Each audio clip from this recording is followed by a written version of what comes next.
Hello everyone, it's Lenormand. Welcome to the 6th episode of Fabulous Lenormand Beyond the Surface. And like you see here in front of you, we're touching on the bouquet, or in terms of the Celtic Lenormand, on the flowers and the scythe. And just a quick note, I'm not an expert in Lenormand. This video series is just inspired by a fabulous German book I got, and which doesn't come in an English translation. And I want to share, I want to share this great book with you. And so this series is based on that book, but I also touch on things that come up while I was reading the book. So it's a bit of mixture between the book and of the stuff I come up with myself. So let's start. It's such a positive card, the bouquet, or also known as the flowers. We in Germany know the card as or under the name of the flowers, and it's basically about big luck, about good fortune, about invitation. And I'm taking this from Kelly's Lenormand sheet. And to add a bit more to that, we also have happiness and joy. And also something which I also like is artistic endeavor and creativity. And I'm taking this from the Celtic Lenormand guidebook. This is something that really intrigues me. And in terms of big luck, we also had the small luck, if you remember, with the clover card. And so I see basically the bouquet as some sort of the bigger sister of the clover card. And it's also quite a nice synchronicity in terms of sisterhood. We have here two sisters, because the painting is called The Two Sisters, and it's by Pierre-Auguste Renoir. And I really love the choose of paintings Kathleen Bergman did in her book, The Fabulous World of Lenormand. And she talks in this chapter, she talks about that the flowers in the Lenormand are the symbol for the lightness of being. And she talks about that when you're young, everything seems almost effortlessly to you. You life is easy, life is beautiful, life is an adventure. And when we're getting older, the things get more complicated more and more over the years. And there's a wonderful quote by Oscar Wilde, which says, "Not life is complicated, but we are. Life is simple, and simplicity is the right thing." And this is something I really like. But we all know that a kind of simple way of living is sometimes a thing we struggle with. And a lot of negative experiences tend to move us basically away from our dreams and our wishes. And because of that, we start to question things like love, maybe like trust or friendships, or maybe also our self-worth or self-esteem. And these kind of things, these kind of questioning certain topics, we tend to build up some kind of self-defense, so we don't get hurt anymore when we start questioning things that perhaps happened to us in the past, terrible things, or harmful or painful things that happen to us. And because of these kind of self-defense that should keep us safe from harm, our life can tend to get a bit of dull sometimes because we don't take any risks at all. And sometimes because of these kind of defenses and things we build up to stay safe, life gets even more complicated. And and this is, yeah, I guess every one of us has to some degree some experience with that. And so this is basically the reason why we often stumble when it comes to the kind of easy way of living. Um, but the bouquet is a bit like I said with the clover card, is also about happiness, but the big happiness. But it's also about the moment and about awareness and also mindfulness. So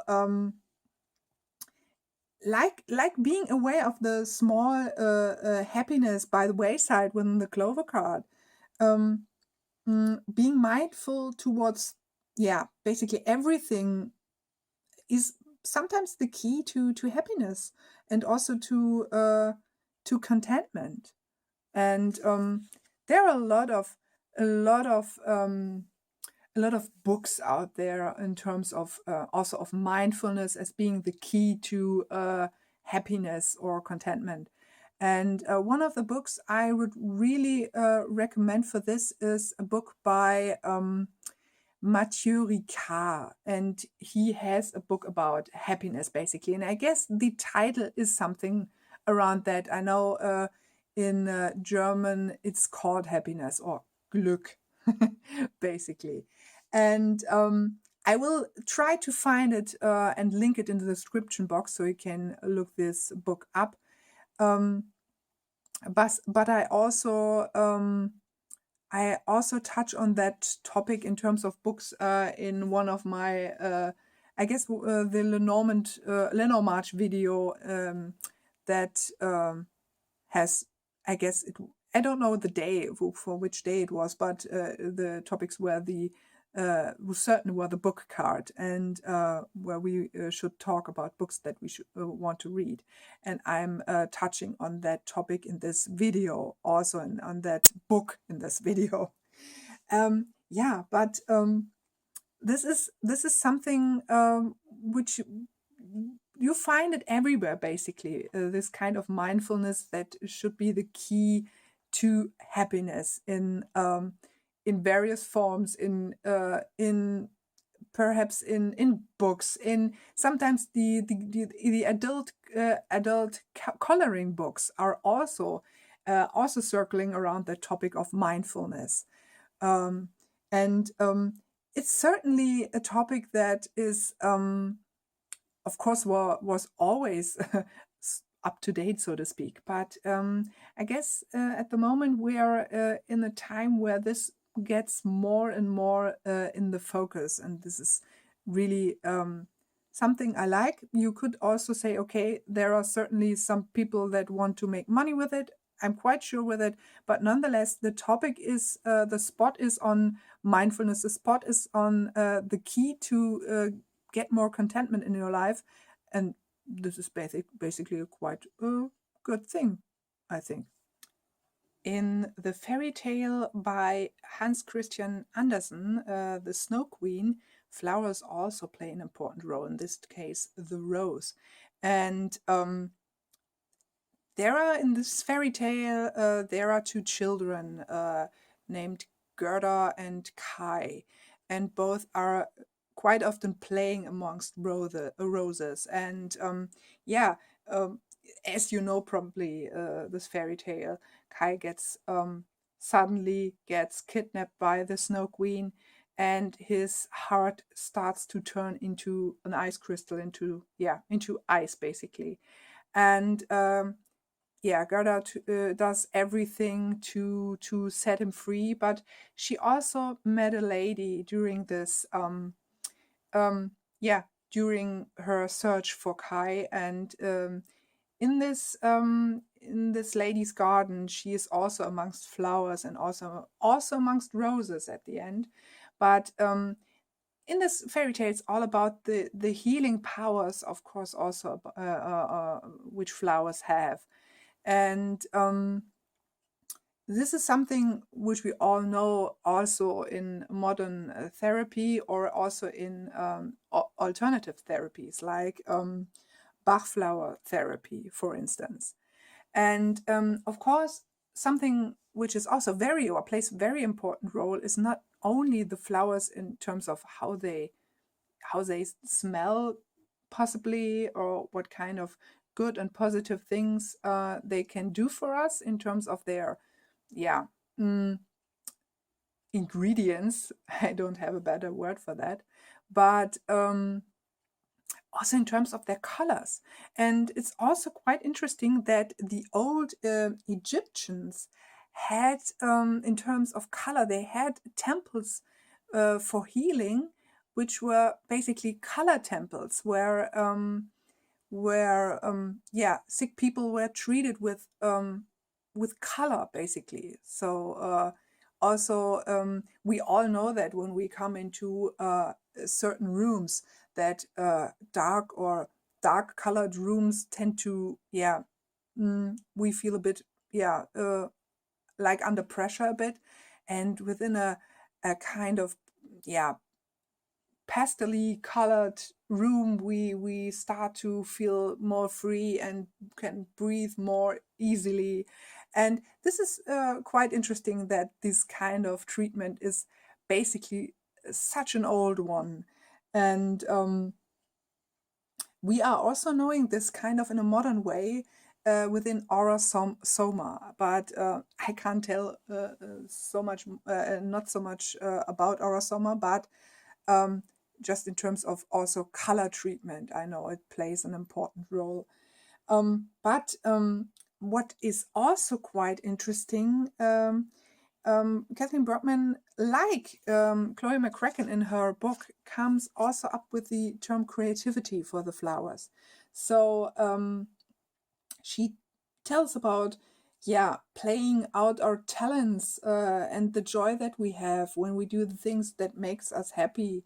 That that sometimes when we do the things that makes us happy, we start to have success almost effortlessly. So something I can relate to a certain degree, but I like this approach also, not just simple happiness, but get more details into the flower card. Although I know that it's more appropriate for a beginner to have not so many words or correspondences to choose from, because it gets more confusing in terms of understanding Lenormand, or get a quicker understanding of Lenormand. Also, the number 9 in this card, this number 9 is also standing for creativity, for beauty and art, and it's basically a messenger of love, of sympathy, and of goodwill, and it's quite fitting because so it's basically beauty within and without. I also talked in episode 2 of Fabulous Lenormand, where I touched on the topic of the clover, about the kind of, that every kind of overkill of happiness, or maybe, some happy things that happen to you, can tend to get dull after a while. I got the example with the cake, the cake which when you eat some piece of cake, everything is fine. But if you eat the whole one, the big and creamy one, you get sick in the stomach. So she also talks about this kind of evanescence of happiness within this chapter here, in terms of in terms of the flowers or the bouquet. That even the things, even if this one is the bigger one of the happiness cards within the Lenormand, we should remember that it's yeah, it can vanish. It can vanish, and it's also, like I told you before, about the mindfulness. Again, mindfulness and awareness, to make the most of the moment you can have, and indulge in these kind of happy moments, because these kind of happy moments, these are the moments that gave us or give us the strength for every future turmoil that we have to face, basically. And I want to read to you a paragraph which I translated literally from the book, where Kathleen Bergman talks about mindfulness and awareness. So, mindfulness and awareness, both qualities blossom when we are going through the world with open eyes, and when we are aware of our own wishes and needs, and of course when we are respecting and tolerating what others do. That way we bring the lush summer pasture into our lives, and at the same time invite other people to have as much fun on this playground as we have. And I find this a wonderful saying. And of course, the tarot associations that Kathleen Bergman always brings up at the end of each chapter.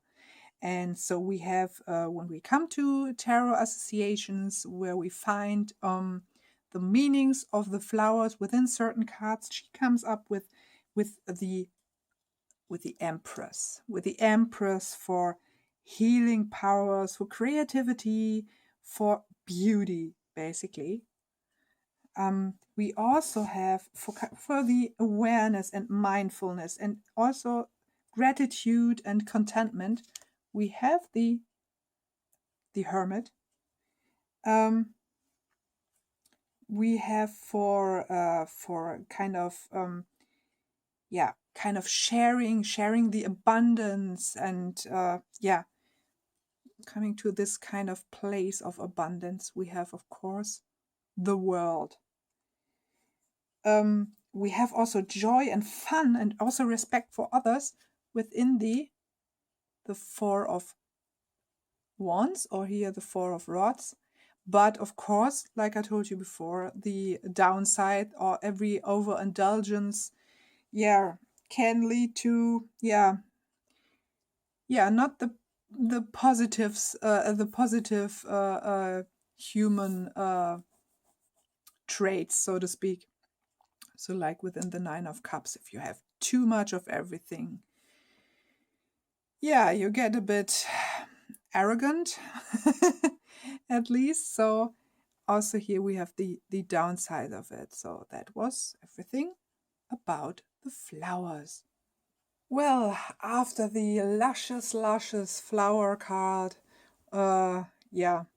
we almost don't want to go to the next one, the Scythe. And again, a wonderful painting here that Kathleen Bergman chose for her book. This is by, I can't translate this literally because it's quite, I don't know how to do it. It's called Abendläuten, which means basically when the bells are ringing for, when work is finished. And I really love this. This is a gorgeous painting of an old farmer. And this painting is by Josef Kinzel, and beautiful depiction of a farmer with his scythe. And I know out of a little bit of experience how difficult it can be for an urban girl to start scything or something. I guess it's the name for it when you start mowing with a scythe. We did this within our urban gardening project, and we did this last year just for the fun of it. And we made also a workshop about that, about using a scythe and mowing the grass. And it was not as easy as it looked. And you certainly develop some muscles when you do this, and you have to be careful about that because, of course, this is the danger when you're not very skilled with it, that you, hit your ankles with it. So I remember the wonderful, deliciously rant by Kelly on the scythe being a dangerous tool. And meaning danger also in the Lenormand, in the traditional sense. And I quite loved that. And the only way I can imagine, or was able to imagine, is the way that this means danger is that you cut off your ankles or something like that. But in terms of practical abilities, it's something that I think someone should try to imagine how hard it was back in those days, where there weren't any fancy machines or something like that to do this kind of work. And it also has, when you know how to do it, it also has some kind of a meditative aspect to it, because you're repeating the same movements over and over again, and when you're really skilled with it, this goes quite fluently, and it's an experience, I have to say. So the traditional meanings for the scythe, which is, like I told you before, a negative card in the traditional sense, is cut off, painful, warning, and it's basically in the book by Andy Borovesingra. He tells about, basically, the card means danger, and I like the approach of Kelly, where she says, okay, this could be a painful cutting in your life, a painful ending, but that she also brings up the terms of harvesting what you sow, or what you sow, and this is the approach also Kathleen Bergman has in her book. And the thing that she is bringing up here, which is also quite interesting, not interesting, but a good way to explain it, that she talks also a bit at the beginning of the card before, of the flower card, and how happiness also can change like the seasons, and that the scythe is a tool basically of change.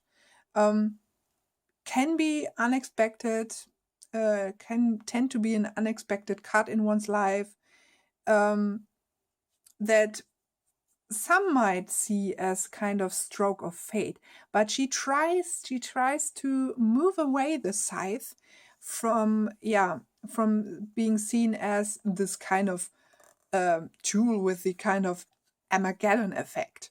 So she's phrasing it. She says, although the effect is harsh, it's not purely destructive. So she brings up a saying that is quite popular here, and that I wasn't able to figure out whether really the real source of this saying or this quote is coming from. And I know there are certainly some variations of this quote, but there is a saying here: life is what happens when you don't envisage it. So this is quite an appropriate way to think about the scythe. And she also talks about that when we get that the scythe basically forces us to get confronted with the things that we try to suppress or even avoid. And this and when these kind of things happen to us, these unexpected, unpleasant things, we tend often we tend to struggle to see the whole picture, or possibly the deeper meaning of it, because we are in the midst of the storm, so to say, so to speak.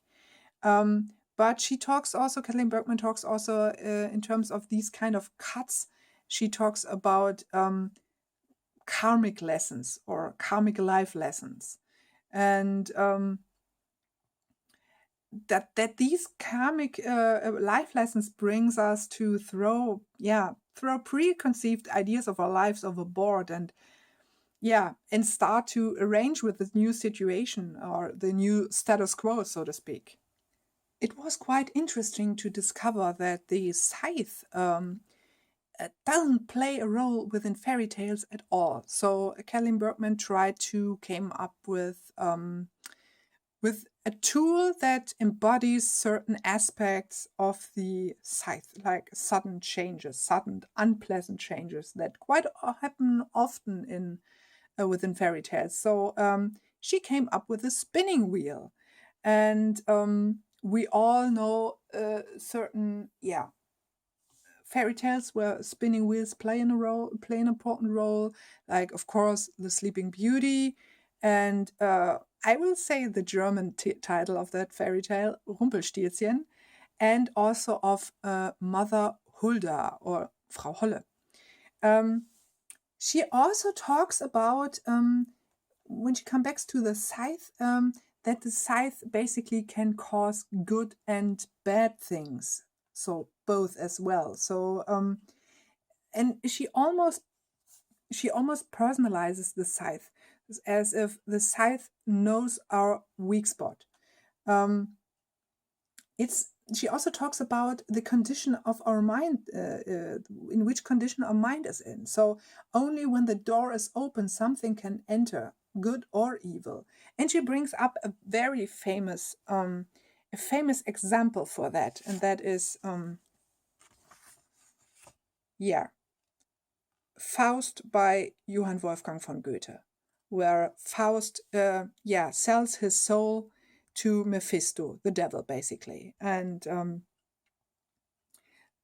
what she tries to say to this one here is that negative energies can only affect us when we're resonating with them. So in this case, the poor Faust. Although, should I say poor Faust? I don't know. He did it consciously. So basically, you can see the kind of I don't know. At the moment I don't have the word Vertrag. The deal, so to speak. So basically, not such a poor man at all. The only thing that you can say, he did it a bit of blindly, basically. So what she tries also to bring forth with the scythe is that the scythe in this case, of course, can be a warning. It can be a warning, and so she tries to see it as kind of a guardian of oneself. So because it's a signal, and things which is about the direction within the Lenormand, we can discover within a certain Lenormand spread where the scythe is pointing at. The pointy at is pointing at, basically. So it's basically also about cause and effect, also reaping what you saw in a positive and also a negative sense. So for him here, he got what he saw, and not in a good way. But possibly when we are aware to the signals of warning, we can change. We can make it change and make it perhaps not as harmful as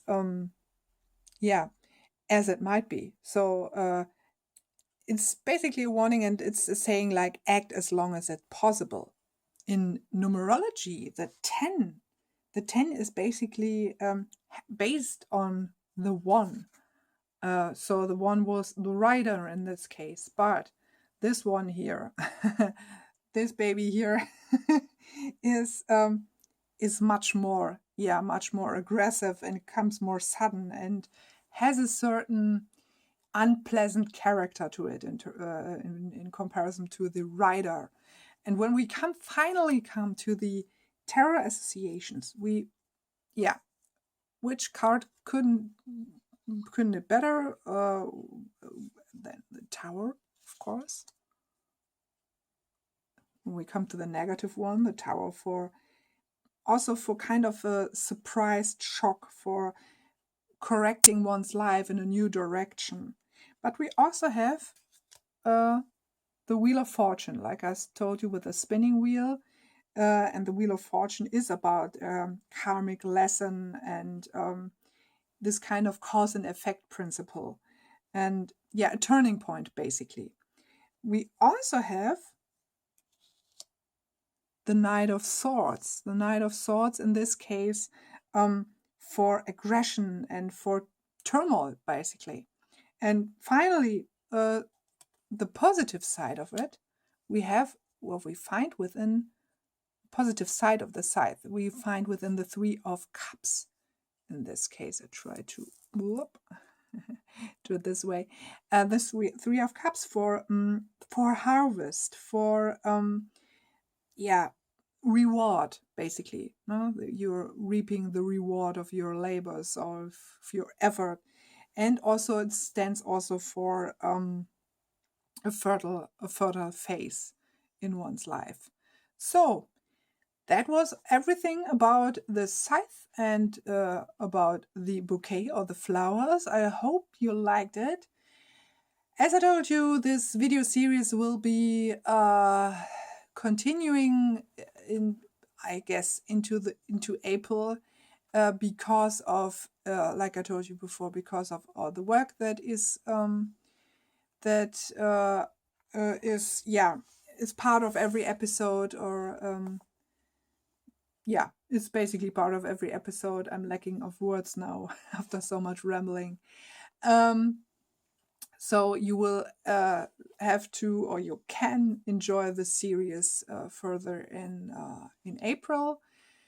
I will see. Hopefully I will be able to finish it in April because I counted how much episodes I will bring up, and it will be quite some episodes. So basically 19 episodes in total. So I wish you a wonderful day or a peaceful and restful night. I wish you all the best. Many blessings. Bye.